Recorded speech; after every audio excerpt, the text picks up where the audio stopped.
Hey, listen to this juicy story I heard at the watering hole. Why, whatever could it be? You haven't heard yet. I thought you knew everything. Aren't you the top journalist on the squad? I'm not the top journalist. I just try to live by the unwritten rules. Rules are for fools, lady. Haven't you ever heard of freedom of speech? This is America, you know. Haven't you ever heard of the Code of Ethics?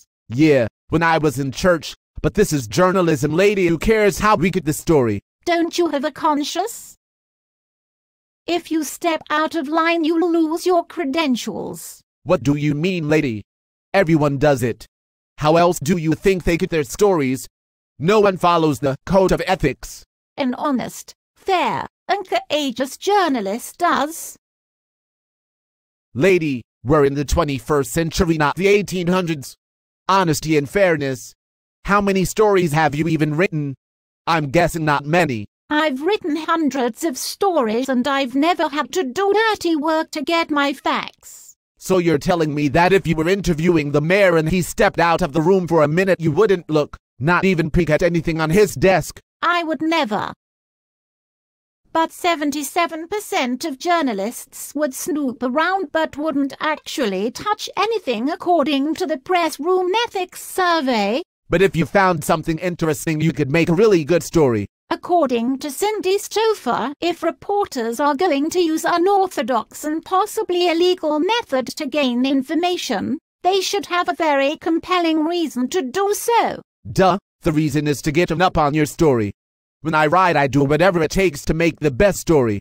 It's a competitive career, you know. You have to have an edge. Yes, I know. But the Society of Professional Journalists insists to seek truth and report it. It's important to seek out subjects of news stories to let them respond to allegations of wrongdoing. You can't just assume and say you know things based on what you've heard. Yeah, that's okay, lady, I got it. So what would you do if you had this story? A local priest who confessed to a sex crime if it will cost the newspaper readers and advertisers who are sympathetic to the priest. What would you do? Well, that could be a great scandal story, make top press. But a journalist needs to seek the truth, make sure to minimize the harm, act independently, and you must make sure to be accountable. But I am seeking the truth. But are the methods you are using to find the truth aimed at a good goal? I don't know. What is a good goal? I thought getting the story was a good goal. Getting the story is the goal, but Stouffer says, when you resort to methods that are surreptitious, you have to say 1. Is this information of valued interest to the public? 2. Is there no other way to get it? Okay, I see. What do you mean by minimizing harm? Well, Harrower always tells his journalists that doing what's safe and legal isn't always what's right. And what I mean by that is that you must have compassion. You must be sensitive to others' feelings and cultures. But what if it's the truth? Haven't you ever heard the saying, the truth hurts? Think about, is it in the public's right? What's the purpose? Who gains and who loses? Is it in the interest of the readers? These are the things that you must consider when deciding to print. What about that coach who made a racial comment about his quarterback? That would be a huge story. That is exactly what I am referring to. He begged not to run the quote. What would you do? Run it.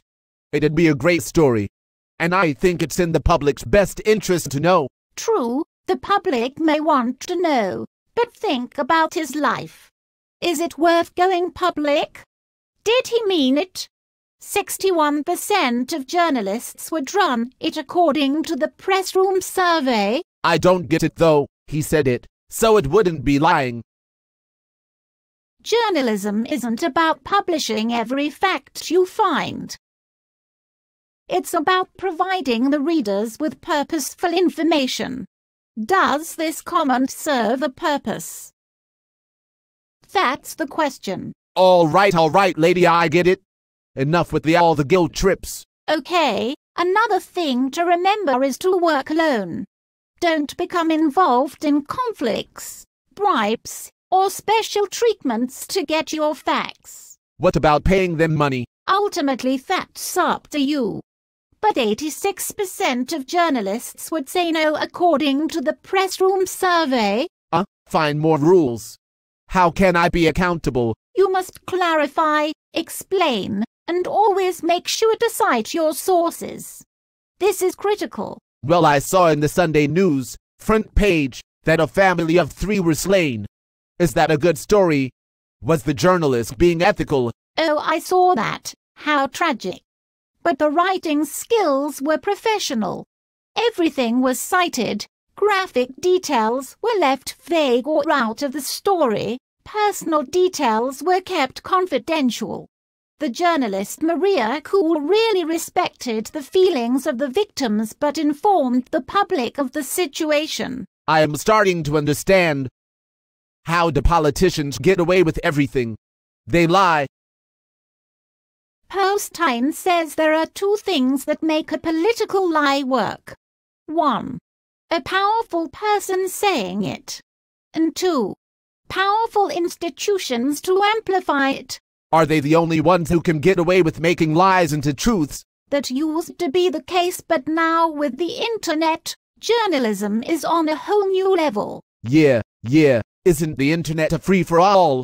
Anyone can make a website or post things online. Exactly. Anyone with a video camera or access to a computer can publish news online.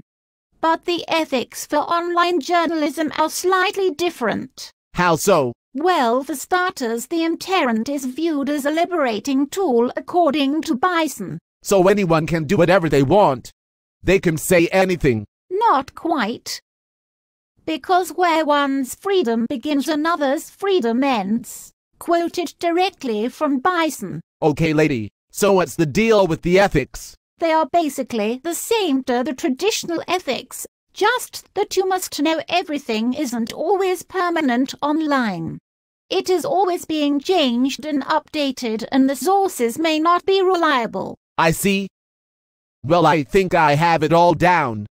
To be ethical, I must seek the truth, minimize harm, act independently, and lastly, I must be accountable. Yes, you've got it. I'm glad I could help you. So about that juicy story I heard? You have to get the facts first, then you know what to do. Yeah.